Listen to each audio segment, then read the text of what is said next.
Hey everyone, this is Nic LaRue from FilmSnobbery. I am here at the Jacksonville Film Festival. I'm down in Jacksonville, Florida. I do get around. And we are here on I guess it's technically the first full day of films. Last night we had a fantastic opening night with an opening night documentary. And today we were doing our a full slate of docs and student shorts and features and everything else. And I am here talking to filmmakers as I am wont to do. So I have one in front of me, and because I caught it in the wild like a Pokemon, I got to catch them all. And who am I here with, and tell me about your film?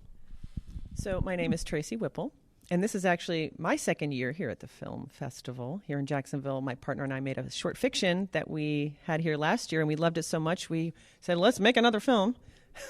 Let's make a long-run documentary. And this actually took a few years to make. But the film is called Broken Dolls, Reparation from the Holocaust. And it sounds like a heavy subject, and it is. But because of who the main character is, there are lots of fun and bright moments. It's funny because we were chatting a little bit before, and no, the Holocaust is not a laughing matter. However, as many people are wont to do, humor was a very big part of my mom's life and how she dealt with things. And my mother was a very, very funny, sassy woman. She was basically a diner waitress for most of her life, and that's how she made her money, being nice and sassy. So it worked for her. But it was hard won because she actually was born in Frankfurt, Germany in 1932, and which was not a great time to be a Jew in Germany. And there were actually, and not many people know this, a group of about 20,000 Jews that were able to find passage and entrance to Shanghai. And they established what was called the Jewish ghetto, actually, in Shanghai, and they had their own community there. And she ended up being there with my grandmother and my uncle for 10 years before they came to the United States. And so this film started out being an iPhone recording of just sitting and talking with my mom and listening to her stories, and her stories kind of seemed almost unreal. They were very positive and rosy, we had heard the stories many times, and I wanted to capture it before she passed, because at the time she was in her late 80s. And as I'm sitting there, I'm starting to question, how could this be? How could they be so happy-go-lucky, these stories? And so I decided to push her a little bit and question her truthfully. Please tell me how these stories can make you smile and laugh, because they seem extremely traumatic and the situations seemed so difficult. And I mean, for crying out loud, the reason you were in Shanghai is because you were, they wanted to kill you. Yeah. How can you feel this way? And throughout the course of the film, the first half of the film, it's almost like it's two different films. The first part of the film was the anecdotal stories and trying to question her about it. And then I'm realizing that there was a lot more depth to it, and there's a lot more backstory, and she started to be a lot more forthcoming. And I started to realize as well, this is why this family is so messed up. You realize at a certain point, everybody talks about this dysfunctional family. Everybody's family is and whatnot. And of course, mine is not unusual in that way, but it started to dawn on me that there might be reasons, and they might be because of those original traumas. And about halfway through the film, it goes in a completely different direction because of some very important information that we found out. Information that also could be called secrets. And so the first part of the film was basically my mom's apartment, because it was during COVID times, and it was an iPhone because we couldn't have people coming in. Just wouldn't have been safe, although that woman lived through worse. We found out some things, and then took off to Europe and did a lot more investigating. Wow. It's amazing. It's really amazing, actually, the real story.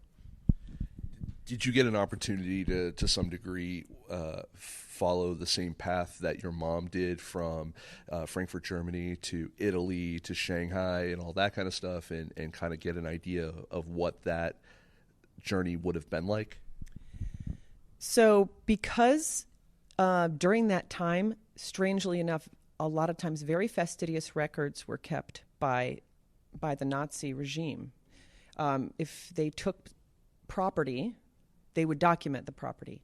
If it's almost like in such a sick way, but because of that documentation, a lot of it was destroyed, but just enough was left that I was able to, yes, walk in some footsteps. And not only my mother, but my grandmother, which was a very fortuitous turn of events. So the film, even though it's a lot about my mother, my grandmother is very present. And we all knew my grandmother to be a very stoic, very strong, not warm per se, but very generous. And I learned really and truly what a tenacious woman she really was. And she never uttered a word about her past life. And after finding out what I found out, I understand why, because I think there's a lot of shame she might have felt, and I think she just wanted to. She used to say that was a different time. It was a different place. It's a story for another day. The day never came because I think we knew don't approach, but I didn't want that same fate with my mother because I knew that she would talk if prompted, and she did. And at some point in the movie, she even says, I'm remembering a lot of things. I don't know if I want to, but they're coming. Yeah. Was it kind of an embarrassment of riches in terms of, records that your family kept? Like, did they go like, there's the trunk in the attic kind of situation of like all of the memorabilia is not probably the right term, but heirlooms and or things that you were able to access to kind of further or complete that story? Or was it that you really did have to kind of go searching, or was it really a lot of verbal records specifically from your mom that you had to go on? I mean, how much of the puzzle did you have to put together yourself, and how much kind of sleuthing did you have to do to kind of uncover the things that you uncovered? So my family is horrible at keeping records. Terrible record keepers. There's a box of pictures somewhere in the garage, and maybe there was a roof leak, and possibly they got ruined. It's like embarrassing, actually, how poor we are at that. Believe it or not, like I said, most of the records that we got that we were able to follow came from the government, came from Germany, and I'm very, very lucky. I'm telling you, the universe smiles upon me, because when I was deciding to do this, I actually happened to meet up with an incredibly seasoned documentary director from France, and he's worked for 25 plus years for like Arte and the public stations and the public channels in France, and he's tenacious, very dogged in his sleuthing, and because he had that fortitude and I had the other parts of the puzzle, we work really well together, and now we're married. There's that. That's my husband. But because we were able to, and when I went through with this, I said, listen, I'm going to play dumb. I don't want to know anything ahead of time, because for me it was very important to be as authentic as I possibly could with this. And when I in the film, when you see me go, oh, what the, it's literally me saying, oh, what the, because I didn't know this thing that I had just learned. I cry a lot in the film. and we cut out a lot of it, but it was very overwhelming. And like I said, there were a few things that I found out that just were really a slap in my face. And when you see it there's some ugly crying. My hair's all over the place. It's real, because I never would have appeared on camera that way. If for me it wasn't the most important thing to be as authentic as I possibly could. So no, our record keeping was horrible, but other people thankfully found what needed to be found. Is she ugly crying again? Oh, cut tissues. Anyone? No, I get it. I mean, I can imagine that anyone that is finding out things about their family, their heritage. I mean, those are things that it literally, when they say hits close to home, that's exactly what we mean. And, in a historical context as well of, again, we talked earlier a little bit about like living history, and you look at your elders like that, whether it's your mom, your grandmother, anything like that, and you look at, those stories where they came from and what they go through. I feel like every family has that story and can relate to it. You talk to Italians about their family, and it's very important. You talk to Jews about their family, and that how important that is. And I'm French, so I give up. It is what it is. But it's fantastic to be able to have an opportunity to recognize that I need to capture this, or you need to capture this.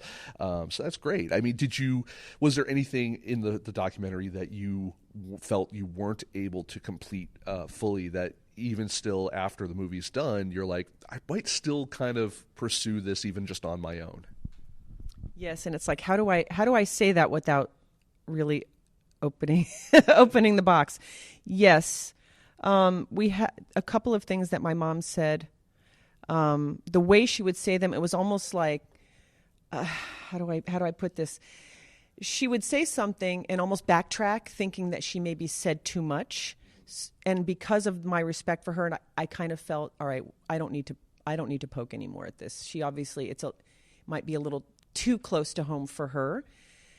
And so I think probably we're right about the assumptions we are making about certain things that she alluded to without having to admit them. But I really feel we were pretty thorough about the way we interacted. And there's some things we couldn't put in the movie because it would have been a 4-hour movie, and that we took out that would have also taken it in different directions. So there were some things I would have liked to even put in. I was like, can we have a mini series? But a 30 for 30. Yeah, yes, I'd be fine with that. But it's interesting, you're talking about putting two and two together, and also, like you said, this could be anybody's family, because this is a common thing. People that go through traumas, they close off, and they feel like almost like they'd be burdening the next generation if they went over they don't want to put that baggage on their family. But the thing is, if you don't talk about it, that baggage still appears, because it's just inevitable. So when somebody watches this film, they could be Italian, they could be Jews, they could be African American, it could be anything, because trauma is trauma and it presents itself in those ways. And again, like we're saying with the Italians, in our family, we didn't all necessarily we weren't cognizant that we really were Jewish.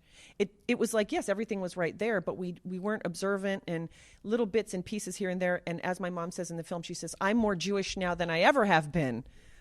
And it sounded funny, and it's cute when we laugh, but she actually was being pretty honest. I think she was so traumatized by what had happened, and you'll see it in parts of the film where she breaks down. I think she ran from it. I think it was so painful, she wasn't going to put her hand back on that burner, Yeah. But it still, still happened. Yeah, I can see that as being like, for a family that's been traumatized, but because of religion or because of their heritage or whatever, to be very innocuous about that. Like, it's almost as much as like the most non-practicing Catholic might still have a cross up on their wall just because it's the thing to do, so they might have, a Star of David or something like that, or, it's just thing that it's just like, yeah, we have it. We are not necessarily observant, but it's there if someone wants to, like, if we have to prove, like, no, totally, it's there. Like, see, it's right next to the picture of John F. Kennedy. Like that, it's that typical American kind of thing. I'm interested, speaking of, American and France and Italy and all this, when your mother had to go live, and grandmother presumably had to go live in Shanghai, I would be interested in knowing, in the I guess it would be a ghetto or shtetl or whatever they have that. I would be interested in knowing the situation of how they were received in China. Did you get into that at all? Yes, so we did. And I think there were different, depending on what your background was. My mother and grandmother and uncle, or they when they came over, they were in steerage, basically. They were not wealthy people. As I say, my grandmother was a house cleaner. I don't even know how she got the money to get there. We talk about that and we figure some things out. But when they got there, basically they were put on a truck and taken to the internment camp, so to speak, the ghetto area. It did morph at a certain point during the war when there was the Chinese and the Japanese soldiers came, and there was a lot of that. And my mother even says she saw a lot of violence, and she to her, she thought she had quote unquote gotten over it. But I don't think if you're a kid and you see that kind of stuff, people being murdered, I mean, it's not something you just get over because time passes. So because, I mean, this is since time immemorial, Jewish people, they get together, they kibbutz, they eat together, they help each other out. It became a pretty insular community, and they set up shops, and so I think in many ways it was, like same time, different place. It was like the same thing was going on, and they made their communities. I think my mother had a little bit of a harder time than a lot of people. There is one other incredible documentary about the Jews living in Shanghai, and if you talk to any of the people that came from there, they speak very fondly of the headmistress of the Kadori school, which was the Jewish school there, one of them, Mrs. Hardwick. And they speak very fondly and very highly of her. My mother hated her. She hated her, and I think... And she talks about it, I think, in the long version of the film, she talks about why she hated her. Basically, Mrs. Hardwick was a hard ass. So, and I think my mother, at some point, she lost her hair. She had a parasite, and she lost her hair, and she had to get medication for it, and it made her hair fall out. And she said that she was made fun of by the other children, and that the teacher kind of chimed in along with. And she said it really hurt her. So I don't think my mom had the same wonderful experience, and although she didn't say it until we started poking her, and then those are the stories that came out, the ones that weren't as bright and sunny. So I think there are still a few survivors of the Shanghai Landers, they call them. A lot of them are on the West Coast, because actually when they left Shanghai, the ship went to San Francisco. That's where they disembarked, and then a lot of them stayed there, and then the rest would go usually to New York, and my mother ended up in New York, marrying an Italian Catholic. So a lot of the family is Italian. So when you said Italian, it makes me laugh, because we're Jews, and also the Italian influence. So you want to talk about loud, boisterous, lots of food, lots of fighting. I mean, we got lots of the family here. She knows what I'm talking about, right? Did they settle? All right. Did they settle in Staten Island or Brooklyn? They went Manhattan. Yeah, they were in Manhattan. I think they moved around, but they were in Manhattan, and that apartment is still there. My sister went to visit it. Now I think it's only 2 years ago, and the soup of the building was there. Let them in. It was a basement apartment, and my sister and niece got to see the windowsill my mother used to sit on and wink at the boys. My mom was a bit of a flirt, and she used to apparently sit on the windowsill and wave her handkerchief around and see who flocked. And I think it worked pretty well. I think it worked pretty well for her. Is that what they used to do back in the day? Yes. Just wave a hanky out the window. Yes, and she had many suitors for it. You don't have to go twerking in the club. You just have to sit on a windowsill and fly a hanky out the window, and just all I did, and look what happened. I got a French husband out of it, who also helps make films. I couldn't have asked for more. My hanky brings all the boys to the yard. Yes, absolutely. Tracy, I want to thank you for sitting down with me and talking to me about your movie. I'm interested definitely in checking it out. And last question before we go is, I know you allude to a longer cut of it. Was it difficult figuring out what needed to stay in versus what you had to cut out? Yes. Yes. Again, thankfully, Gilles Beauvant is an incredible editor. That was his main thing. Like, he's got nicknames apparently in France about what a great editor he is. And we don't fight. We don't argue. We had some boisterous discussions about things that I said, this has to stay in. And thankfully, he doesn't manspread. So he said, all right, okay. If you think it's that important, we're going to keep it in. And then, of course, I've learned to compromise. And so there were some things that I did see his point of view after some cajoling and wine and cheese. And I said, okay, fine, I get it. But it was very difficult. I mean, I looked at every bit of it. And for me, it was, again, I'm talking about like one of the most influential people in my life, my mother, I wanted to make sure that she was paid the reverence and honor and got to tell the story and the whole story. And amen. Well, thank you very much again, and I hope you enjoy the rest of your time here at the Jacksonville Film Festival. And Great interview. thank you so much. I appreciate it.